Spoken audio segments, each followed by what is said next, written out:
Commençons sans plus tarder par le premier sujet. Le Cameroun, mon pays natal, s'est levé ces 48 dernières heures dans une grande humiliation qui se manifeste sous la forme d'une vidéo virale, extrêmement virale, sur les...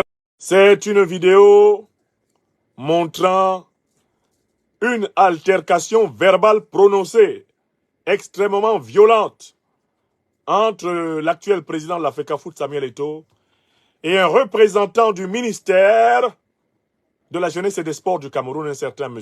Tolo, puis une altercation non moins aiguë entre l'actuel président de la Fédération camerounaise de football, Samuel Eto'o, et le sélectionneur belge, récemment désigné à la tête de cette équipe, un certain M. Marc Brice. On voit très bien, à travers cette polémique et cette vidéo qui fait maintenant le tour du web mondial, qu'il y a quelque chose de grave qui ne tourne pas rond dans mon pays natal, le Cameroun. Et je voudrais donner mon analyse de cette vidéo. D'abord, il faut commencer par se demander quelle est l'intention de celui qui a filmé cette vidéo. Cette vidéo a été filmée avec l'autorisation des maîtres des lieux. Cette vidéo ne pouvait pas être filmée sans l'accord de la FECAFOOT. C'est-à-dire que cette vidéo a été filmée par quelqu'un qui savait qu'il y aurait une altercation entre le président de la FECAFOOT et le responsable de... Donc, il y avait très clairement l'intention d'humilier quelqu'un. Ça, c'est le premier point. Pour que la vidéo soit filmée, c'est-à-dire que l'incident était prévu. C'est donc un incident intentionnel.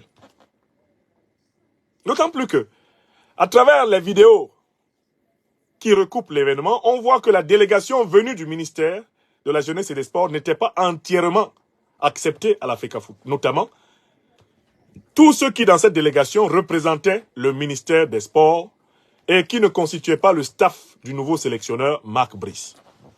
Premier point. Qu'est-ce qui peut expliquer, de la part d'une fédération, la volonté d'humilier le ministère? Par la production en mondovision d'une vidéo dans laquelle le représentant du ministère, c'est-à-dire du pouvoir exécutif, c'est-à-dire de la présidence de la République, c'est-à-dire du gouvernement, c'est-à-dire aussi de l'État, est traité comme un moins que rien. Qu'est-ce qui peut motiver cela? Nous allons répondre à cette question. Mais il y a un deuxième élément très intéressant que j'ai relevé en observant l'altercation entre Samuel Eto'o et ses vis-à-vis. C'est un conflit de compétences et un conflit d'autorité qui devient flagrant entre la fédération, dirigée par l'ancienne gloire du football Samuel Eto'o, et le ministère de la Jeunesse et des Sports, qui, selon la loi camerounaise, est le ministère de tutelle de la fédération. En même temps que la fédération obéit aux règles de la Fédération internationale de football association, la FIFA. On le sait, les fédérations de football ont en fait une double allégeance. Elles ont une allégeance nationale puisqu'elles sont sous la responsabilité du ministère des Sports de leur pays, mais elles ont également une allégeance internationale puisqu'elles obéissent au règlement de l'Association internationale de football, appelée la FIFA. Or, on voit qu'il y a vraiment un conflit de compétences entre ces deux instances. Mais ce conflit de compétences entre ces deux instances est d'autant plus troublant que j'ai noté une chose effrayante. C'est que le président de la Fédération de football, Samuel Eto'o, revendique l'autorité du président de la République. Et il dit qu'il agit sous l'autorité du président de la République, Paul Biya. De la même façon que le représentant du ministre des Sports, Narcisse Mouele Kombi, prétend agir sur haute instruction du chef de l'État. À partir de là, nous constatons en effet que le président de la FECAFOOT et le ministre des Sports revendiquent les instructions du même président de la République. Et à partir du moment où nous constatons cela, nous passons à la troisième phase de notre analyse. Il s'agit donc d'une compétition entre les compagnons de Paul Biya. Il s'agit donc de la guerre successorale camerounaise. c'est elle qui se déroule actuellement, entre la FECAFOOT et le ministère des Sports. Je recommence mon raisonnement. D'abord, le fait que la vidéo ait existé, qu'elle ait été filmée, indique une intention d'humiliation.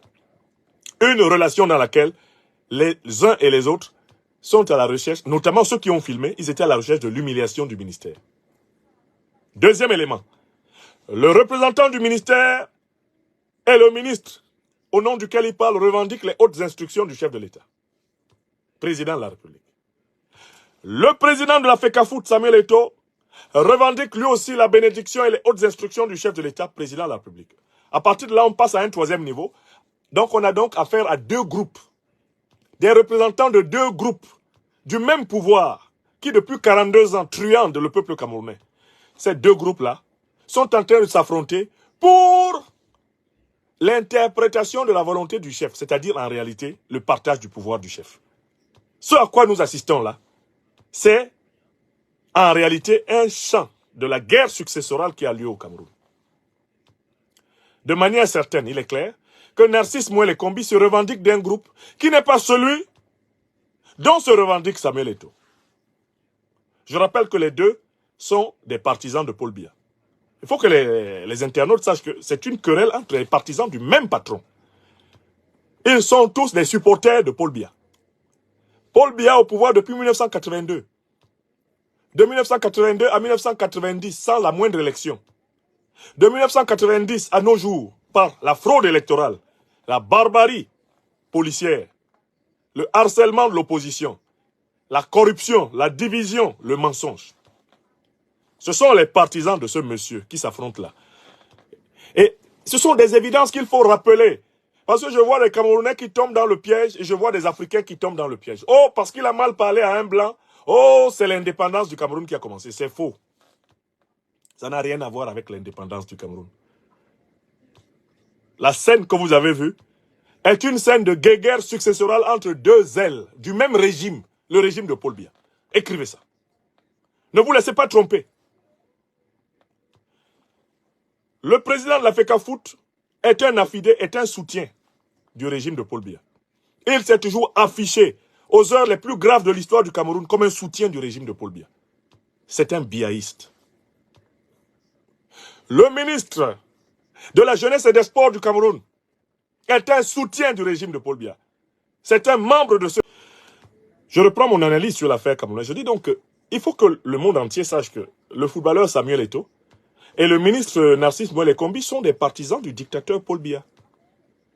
Et il ne faut pas que quelqu'un pense ici que Samuel Eto'o représenterait la libération du Cameroun. De quoi? Puisqu'il a un soutien du dictateur. Il va libérer le Cameroun de quoi? Mouel Kombi représente quelle libération du Cameroun? Il va libérer le Cameroun de quoi? On massacre les Camerounais au Cameroun anglophone depuis pratiquement 10-15 ans. Ces gens-là ont dit quoi? Des opposants qui ont simplement manifesté pour exiger la transparence électorale au Cameroun sont en prison. Bibou Nissak est en prison. Alain Fogué est en prison. Mispa Awassom. Des Camerounais qui ont protesté contre le mauvais traitement réservé à nos frères du Cameroun anglophone sont en prison. Vous avez déjà entendu Mouel Kombi ou Samuel Eto'o soutenir les Camerounais qui sont réprimés par le régime? Des millions de Camerounais de la diaspora sont privés de leur passeport, de leurs documents. Vous les avez déjà entendus, ces gens-là, défendre les Camerounais? Mais pourquoi vous vous engouffrez dedans comme des niais et vous commencez à penser que, ouais, le désaccord qu'il y a entre Samuel Eto'o et Mouel Kombi est un désaccord qui concerne la libération du Cameroun. Quelle libération? Depuis quand ils ont pris l'un ou l'autre, ils ont pris parti pour le peuple camerounais? Où? Quand George Floyd a été tué aux États-Unis, la plupart des grands sportifs camerounais ont porté le maillot de George Floyd. Combien ont déjà porté le maillot des Camerounais massacrés au nord, à l'ouest, au nord-ouest, au centre ou au littoral? Combien? Vous avez déjà vu qui avec un maillot?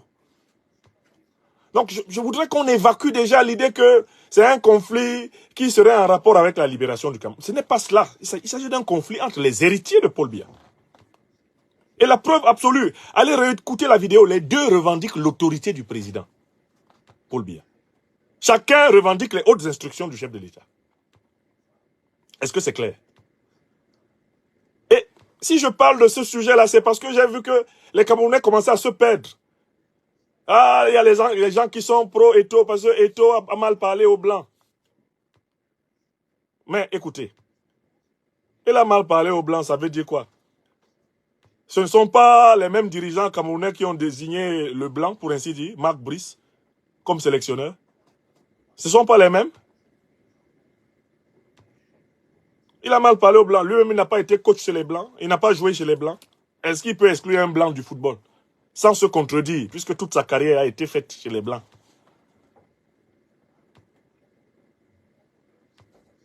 Il n'y a rien d'anticolonialiste là, il n'y a rien qui concerne la libération du Cameroun dans cette affaire. Puisque ce sont des partisans du type qui truque les élections depuis 42 ans. Le type qui ne déclare pas sa fortune depuis 42 ans.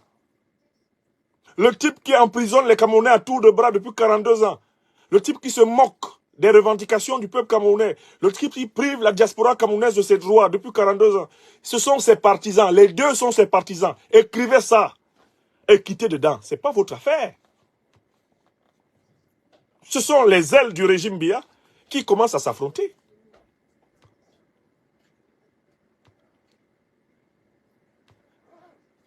Et vous verrez qu'il y a des gens qui sont venus analyser tout cela sans poser clairement le problème national. Est-ce que c'est normal qu'un pays soit confisqué par un vieillard qui ne peut même plus exercer le pouvoir? C'est normal? C'est de ça qu'on doit discuter. C'est de ce sujet qu'on doit discuter. Est-ce que c'est normal que tout un pays soit confisqué par un vieillard qui ne peut plus exercer le pouvoir, un groupe de vieillards qui ne peuvent plus exercer le pouvoir, et que des voyous profitent de ces vieillards-là pour exercer le pouvoir réel? Parce qu'aujourd'hui, le coup d'État, le gré à gré a déjà eu lieu. Ngongo et la première dame du Cameroun exercent le pouvoir. Et ils utilisent le grabataire Paul Biya comme cache-sexe. Ils exercent le pouvoir. J'ai dit que le gré à gré a déjà eu lieu. Les Camerounais sortent. Oh, et toi, parlé fort. Ah, ça c'est bien. Il a dit quoi? Mais il a un soutien du régime. Moi, les combis dit quoi? Mais il a un soutien du régime. Nous, peuple camerounais, on a quoi dedans? Dans ce qu'ils font? Est-ce que notre point de vue compte? Alors, je vois il y a des jeunes qui sont sortis. Ils se mettent devant la FECAFOOT. Eto'o, président. Mais pourquoi vous voulez tuer Samuel Eto'o? Il vous a fait quoi? Laissez-le. Est-ce qu'il a dit qu'il veut être président? C'est facile d'être président dans un pays pareil. Dans un pays pareil, où tu as un ennemi à tous les millimètres carrés. C'est-à-dire que les gens qui aiment Samuel Eto'o là doivent lui dire de se méfier. Et de vérifier qu'il a les reins solides, parce que c'est la guerre des longs couteaux qui a commencé. C'est la guerre successorale du régime de Paul Biya, entre les partisans de l'héritage par la voix de Franck, le fils de Paul Biya, et les partisans de l'héritage par quelqu'un d'autre que Franck, mais toujours de l'intérieur du régime. Oui, c'est cette guerre-là qui a commencé. Et tous les problèmes qui se posent à l'intérieur du régime sont l'occasion pour les gens de se positionner. Les pro-Franck, les anti-Franck, les pro-héritage du pouvoir de Paul Biya par la voix de la famille, et ceux qui pensent que non, c'est plutôt la famille politique qui doit conserver le pouvoir, mais pas la famille biologique. Ce sont eux qui s'affrontent derrière tous les problèmes. Et toute la classe politique du pouvoir est en train de choisir son bord. Pour les Camerounais, dedans, c'est quoi? Qu'est-ce que les Camerounais ont à voir dedans? Qu'est-ce qui concerne les Camerounais dans cette affaire? Si ce n'est récupérer leur souveraineté et dégager un régime incapable de projeter ce pays vers un avenir meilleur. Cette querelle n'est rien d'autre que la preuve supplémentaire du pourrissement du régime. Et je voudrais vous démontrer que le régime est pourri en donnant la parole à quelqu'un qui a été porte-parole de l'armée camerounaise. Le colonel Didier Badjek. Il a publié volontiers un audio qui fait actuellement le tour des réseaux sociaux. L'ancien porte-parole du ministère camerounais de la Défense, le colonel à la retraite Didier Badjek. Il faut que vous écoutiez ce qu'il a dit pour comprendre que le pays est pourri. Et pour ne pas tomber dans le piège de la soi-disant guéguerre entre Eto'o et Moël Kombi, nous n'avons pas à choisir l'un contre l'autre, car c'est le même régime qui est en train d'organiser un simulacre de compétition pour voler une fois de plus au peuple camerounais sa souveraineté, comme depuis 42 ans, comme depuis 64 ans. Parce que le régime d'Aïdjo pendant 22 ans, le régime de Biya pendant 42, sont tous des régimes bâtis sur le vol de la souveraineté du peuple. Au lieu que ce soit ce problème qui soit posé, on veut engouffrer les Camerounais dans la guéguerre des clans du régime moribond de Paul Biya. Vous comprenez? Donc, donnons la parole au colonel Didier Badjek pour que vous écoutiez ce qu'il a dit. Je ne sais, je vais voir si on l'a, si son audio, je l'avais mis, Didier Badjek. Sinon, je vais vous résumer tout ça. Didier Badjek, qu'est-ce qu'il dit, monsieur Badjek Didier? Qu'est-ce qu'il dit et qui fait actuellement le tour du web, le colonel Badjek Didier? Bon, écoutez, d'abord, globalement, je résume ce qu'il a dit, après je vous publierai l'audio, parce que j'ai l'audio sur un réseau, d'où il m'est difficile là de l'extraire rapidement. Didier Badjek, dans un forum, dit que la scène qui a été vue au ministère, plutôt à la FECAFOOT, est une scène qui humilie le peuple camerounais en général. Et que pour lui, le président de la FECAFOOT, Samuel Eto'o, aurait dû éviter d'humilier l'État comme il l'a fait. Mais en même temps, le même Didier Badjek, dans son intervention, dit que au Cameroun aujourd'hui, tout s'effondre. Pourquoi? Parce que le sens du bien commun est ignoré de partout et de tous. Et de raconter ses propres déboires, on lui a volé 4 ans de grade militaire. Donc en fait, il aurait dû être général. On le lui a volé, on l'en a empêché. Et de raconter ce qui se passe dans son village, où, par la force de la corruption, quelqu'un qui a émasculé un homme, qui a privé un homme de ses organes génitaux, est libéré. Il raconte que la personne qui a été privée de ses organes génitaux était un proche de sa famille et qu'il a tenté d'intervenir au tribunal et s'est rendu compte que le tribunal était corrompu. Voilà ce que raconte l'ancien porte-parole de l'armée camerounaise. Il continue en disant qu'il y a un vrai problème dans ce pays. Les gens ne se rendent pas compte que l'écrasante majorité de la population crève de faim. Et que les gens n'ont même pas 30 000 francs CFA pour vivre dans le mois. Donc ils ne peuvent pas se soigner. Ils ne peuvent pas nourrir leurs enfants. Ils ne peuvent pas les envoyer à l'école. Le pays se meurt. Et l'élite du régime s'en fout. C'est ce que dit le colonel Badjek. Et il dit qu'à un moment donné, les classes moyennes paupérisées, les classes populaires appauvries vont se retourner contre tous ceux qui possèdent quelque chose au Cameroun et que ça va être la grande déflagration. Et que ça, c'est la chose qu'il redoute le plus. Il dit qu'il s'est efforcé, lui, d'être constructif. Il s'est efforcé d'apporter sa modeste contribution dans le RDPC, le fameux Parti national des flammes. Mais qu'on ne l'a pas écouté. Et dans son propos, il ajoute que, vraiment, face à tout cet échec, lui, il est complètement déprimé. S'il n'avait pas de jeunes enfants, il ne resterait plus à Yaoundé. Si ça continue comme ça, lui, il va aller vivre dans son village. Il va rentrer au village. Voilà les propos de quelqu'un qui a été porte-parole du ministère camerounais de la Défense. Donc, quelqu'un qui connaît profondément les secrets de l'État camerounais. Si ce monsieur vous dit qu'il est découragé au point qu'il veut rentrer au village, qu'est-ce que ça signifie? Si ce monsieur sort pour vous dire que Eto'o aurait dû se retenir, qu'est-ce que ça signifie? Dans le conflit entre Eto'o et le ministère, il choisit le ministère. Mais il se plaint que lui-même, on lui a volé ses galons. Qu'est-ce que ça signifie? Ça veut dire que maintenant, au Cameroun, on assiste au positionnement des uns et des autres par rapport à la succession.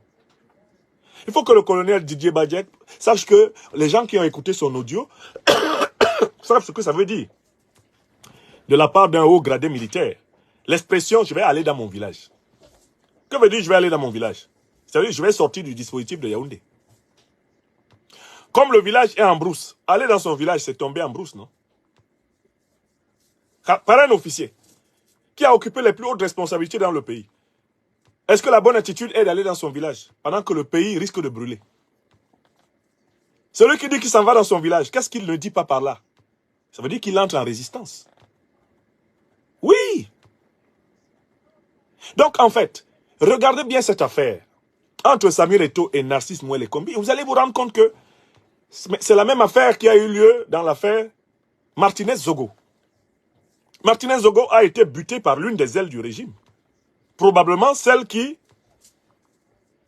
estimait qu'il était en train de nuire à ses intérêts. Il a été tué par des gens du régime. Ce sont des unités des forces spéciales, des renseignements généraux camerounais qui ont tué Martinez-Zogo. L'ont pourchassé et tué. Donc actuellement, c'est la nuit des longs couteaux qui a commencé. Et chacun se positionne. Et chacun parle de telle façon que demain on puisse dire qu'il avait quand même parlé un peu. Mais en fait, dans toute cette affaire, il y a une grande escroquerie contre le peuple camerounais tout entier qui se prépare. C'est de faire croire au peuple camerounais que les disputes internes au régime seraient la source d'une solution pour le pays. Alors que la question n'est pas de savoir si Franck Biya doit être président ou si c'est un autre membre du régime, du RDPC qui doit être président. Ce n'est pas ça la question. La question est de savoir ce que le peuple camerounais doit faire pour récupérer sa souveraineté. Donc en réalité, il faut que le peuple camerounais se lève, que les leaders communautaires du peuple camerounais se lèvent et qu'ils appellent ce peuple à se mobiliser pour récupérer sa souveraineté. Le problème du Cameroun n'est pas que ce soit Franck Biya ou que ce soit un adversaire de Franck Biya à l'intérieur du RDPC qui prenne le pouvoir. Le problème du Cameroun, c'est que le peuple camerounais récupère sa chose, c'est-à-dire sa souveraineté. Et ces petites guéguerres qui sont en train d'éclater entre les ailes concurrentes du régime ne doivent pas distraire les Camerounais. Les Camerounais doivent songer qu'à se mobiliser pour récupérer leur pouvoir. Alors, j'ai entendu ces derniers temps que cette mobilisation passe par l'inscription dans les listes électorales. Mais elle est quand même sous le contrôle du régime de Biya. Même si Paul Biya meurt aujourd'hui, puisqu'il a préparé une succession de gré à gré, soit par son fils, soit par quelqu'un d'autre de son régime, mais ils vont toujours confisquer l'ECAM et déclarer les élections qu'ils veulent, et sortir l'armée, la police, la gendarmerie et tout le reste. De telle façon que ce n'est pas en s'inscrivant dans les listes électorales qu'on est sûr d'avoir des résultats qui sortent des urnes. Et même cette inscription dans les listes électorales n'est pas facilitée. Elle n'est pas possible pour des millions de Camerounais de la diaspora qui se présentent devant les ambassades et qui ne sont pas inscrits, une fois qu'on calcule leur tête comme étant une tête susceptible de ne pas voter, pour l'une des ailes du pouvoir. Donc, en réalité, quelle que soit la manière de voir cette affaire, il va falloir que tous ceux qui ont une voix qui porte appellent le peuple camerounais à prendre ses responsabilités. C'est-à-dire à exiger, par une mobilisation sur toute l'étendue du territoire national, à exiger l'ouverture d'un processus de transition vers de véritables élections lui permettant de s'exprimer en toute souveraineté. Voilà le problème. Ce ne sont pas les petites disputes entre les partisans du régime de Paul Biya qui vont permettre au peuple camerounais de résoudre son problème. C'est la mobilisation populaire. C'est la mobilisation totale du peuple camerounais qui est la solution. C'est ce que je voulais dire. Donc ne venez pas me distraire. Ah, il a grondé le blanc. Il a grondé le blanc, mais il n'a pas gagné l'argent chez les blancs. C'est quoi gronder le blanc? Ça veut dire quoi? Mais ce n'est pas les blancs qui le payaient quand il était au Barça. Ce n'est pas les blancs qui l'ont payé en Russie. Gronder le blanc, ça veut dire quoi? Le vrai problème qu'on a, c'est le monsieur dont vous revendiquez les instructions, est-ce qu'il est légitime?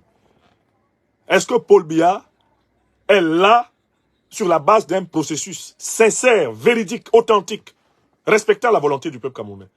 Les vieillards qui l'accompagnent, Nyat Nifendi Marcel, Kava Yegie Djibril, Clément Atangana, ces vieillards-là, ces grigous qui vivent comme des vampires, de vider le peuple camerounais de ses énergies, est-ce qu'ils sont l'émanation de notre volonté en tant que peuple? Réponse non. Voilà le problème. Arrêtez de nous distraire. Moi, les querelles de la FECAFOOT, en bas ça on dit, c'est ma libre mot, c'est de l'eau et l'huile.